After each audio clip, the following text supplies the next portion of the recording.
హర హర మహాదేవ్. ఓం నమః శివాయ. ఓం నమో నారాయణాయ. కర్మ నివారణ నరదృష్టి నివారణ కాల భైరవాయ నమో నమః. నమో వ్రాతపతయే నమో గణపతయే నమో ప్రపదయే. నమస్తే అస్తు లంబోదరాయ ఏకదంతాయ విఘ్న వినాశినే శివసుతాయ వరదమూర్తయే నమో నమః. హరి ఓం. మా ఛానల్కి స్వాగతం. చూస్తున్న వీక్షకులకు ప్రేక్షకులకు ప్రియ కాల భైరవ భగవద్బంధులకి స్వాగతం పలుకుతూ మమ్మల్ని ఎంతగానో ఆదరిస్తూ ఉండబడినటువంటి ప్రియ సోదర సోదరీమణులకు అందరికీ కూడా ముందస్తుగా వినాయక చవితి పండగ శుభాకాంక్షలు. మనము వీలైనంత వరకు కలుషితం లేనటువంటి రంగులు లేనటువంటి సహజ సిద్ధమైనటువంటి వినాయక స్వామిని పూజ చేద్దాం. మనము రాబోయేటువంటి భావితరాలలో జలచరాశులు నీటిని మనము కాలుష్యం లేకుండా కాపాడుకోవడం మన అందరి బాధ్యతగా భావించగలగాలి.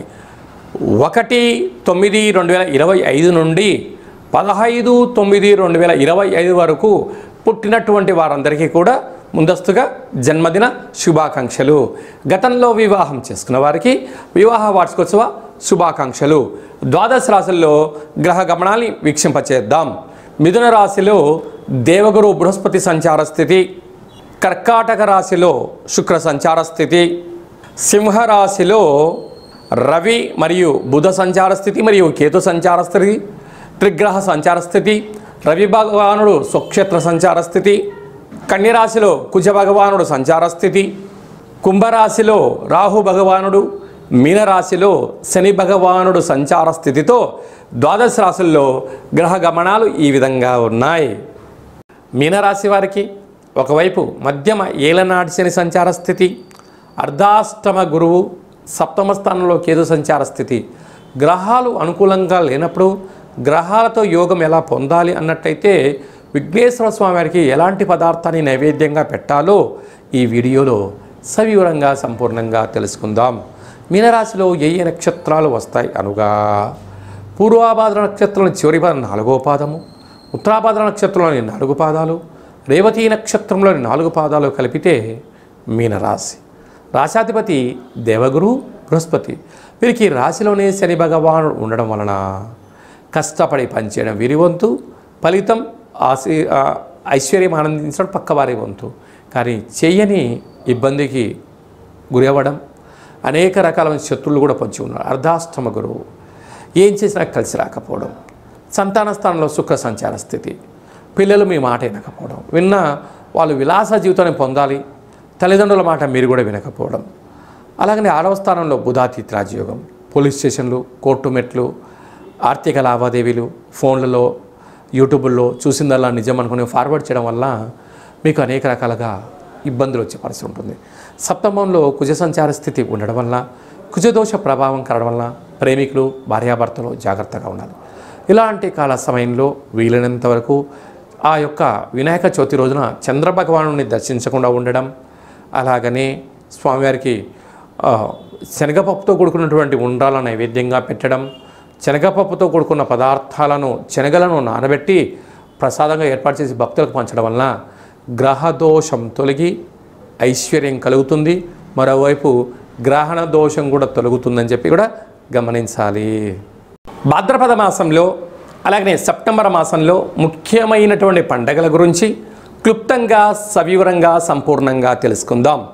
మనకు సెప్టెంబర్ మాసం ప్రారంభం అయ్యేసరికే మనకు వినాయక నవరాత్రులు జరుగుతున్నాయి కనుక మనకు 6వ తారీఖున విఘ్నేశ్వర స్వామివారు శరన్నవరాత్ర మహోత్సవాలన్నీ కూడా ముగించుకొని గంగా తీరం వైపు స్వామివారు బయలుదేరుతూ ఉంటారు. కనుక వెళ్ళేటువంటి కాలక్రమంలో అందరము కూడా నిశ్శబ్దాలను ఎక్కువగా పాటిస్తూ శబ్దరహితమైనటువంటి జీవనాన్ని ముందుకెళ్తూ, ఎందుకంటే శబ్ద కాలుష్యం అనేది చాలా అధికమవుతుంది.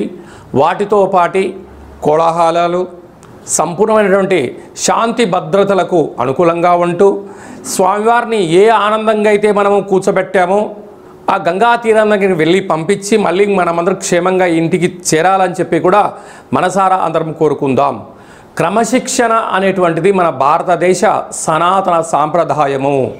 ఒకానొక కాల సందర్భంలో బాలగంగాధర్ తిలక్ గారు మనము భారతీయులము ఒకే చోట కూర్చొని మనల్ని అందరినీ కలుపుకొని భారతదేశ స్వతంత్రం రావడానికి ఎలా మనకు స్వామివారు ఎలా ఆశీర్వదించారో రాబోయే కాలంలో కూడా ఎవరి జీవితాలలో కూడా అష్ట కష్టాలు లేకుండా అష్ట ఐశ్వర్యాలను ప్రసాదించాలని ప్రతి ఇంట, ప్రతి గ్రామాలలో, ప్రతి వాడలలో, ప్రతి దేశంలో మనం చేసేటువంటి విఘ్నేశ్వర స్వామివారి యొక్క గంగా తీర ప్రయాణ శుభాకాంక్షలు.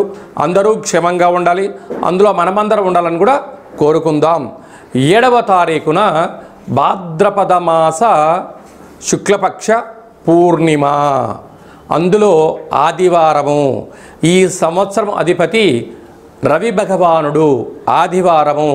అదే కాకుండా కూడా ఈ సంవత్సరంలో మొట్టమొదటిసారిగా వస్తూ ఉండబడినటువంటి చంద్రగ్రహణము, రాహుగ్రస్త చంద్రగ్రహణం జరుగుతుంది కనుక వీలైనంత వరకు 7వ తారీఖు సాయంత్రం 4:30-5 గంటలకే ఆహారాన్ని సంపూర్ణంగా భోజనం చేసి వీలైతే ఉపవాసం చేయడము ఉత్తమోత్తంగా భావించగలగాలి.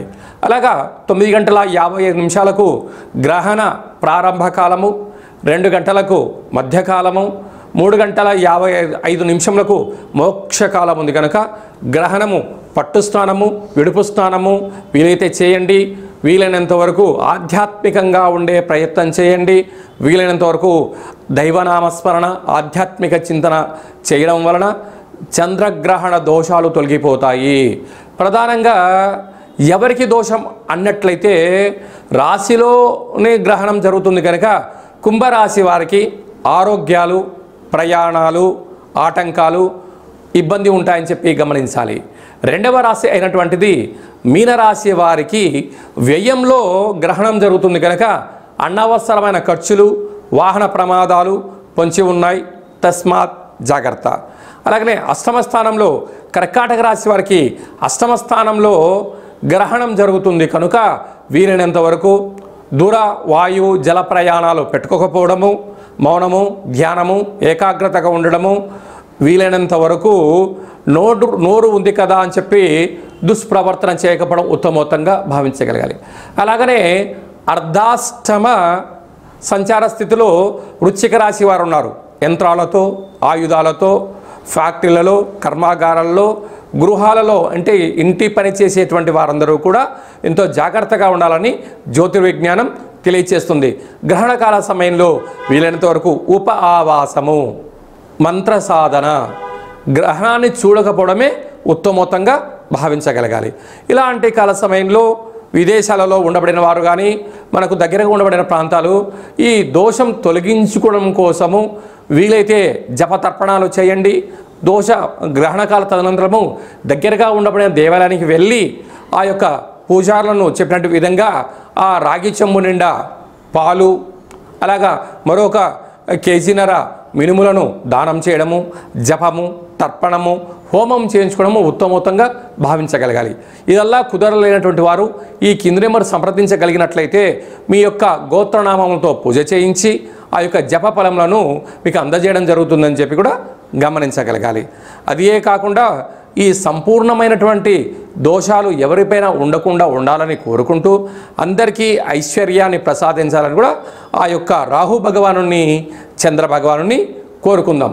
14/9/2025 భాద్రపద మాస బహుళ అష్టమి తిథి యందున మనకు భాద్రపద మాసం అనగానే పితృపక్షాలకు మనకు గుర్తు వస్తూ ఉంటుంది.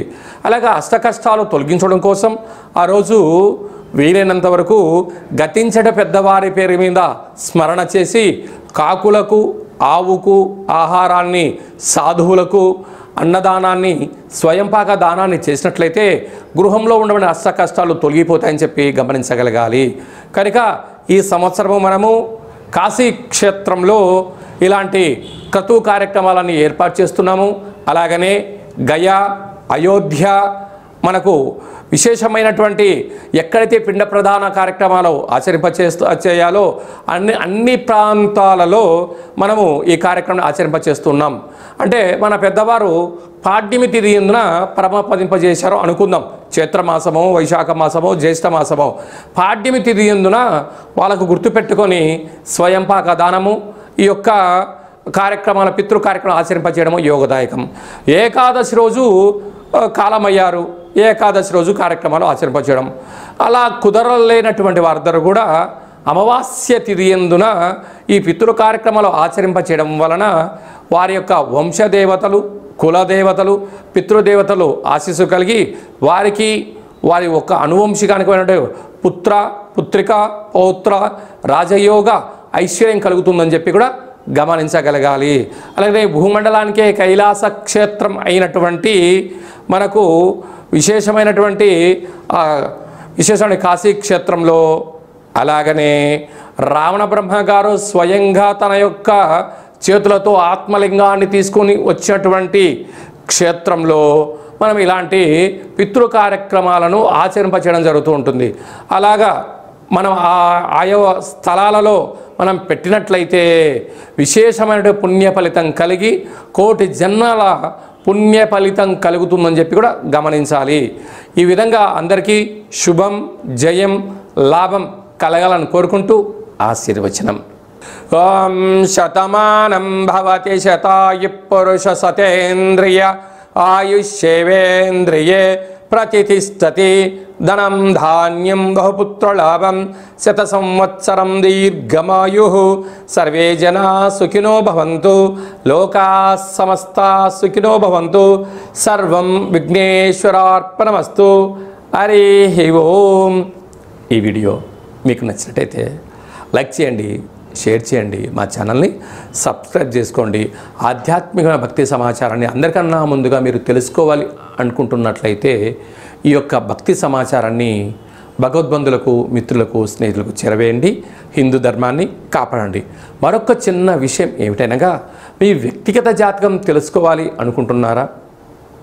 అనుకుంటున్నట్లయితే మీ యొక్క పేరు, పుట్టినటువంటి తేదీ, నెల, సంవత్సరం, సమయం రాసి మీరు పంపించగలిగినట్లయితే 100 సంవత్సరాల జాతకాన్ని రాసి పంపించి మీరు పుట్టినప్పుడు గ్రహ గమనాలు ఎలా ఉన్నాయి, మీరు ప్రస్తుత కాలమాన ప్రకారంగా గ్రహాలు ఎలా ఉన్నాయి, భవిష్యత్తులో ఎలా ఉండబోతున్నాయో తెలియజేయడం జరుగుతుందని కూడా గమనించగలగాలి.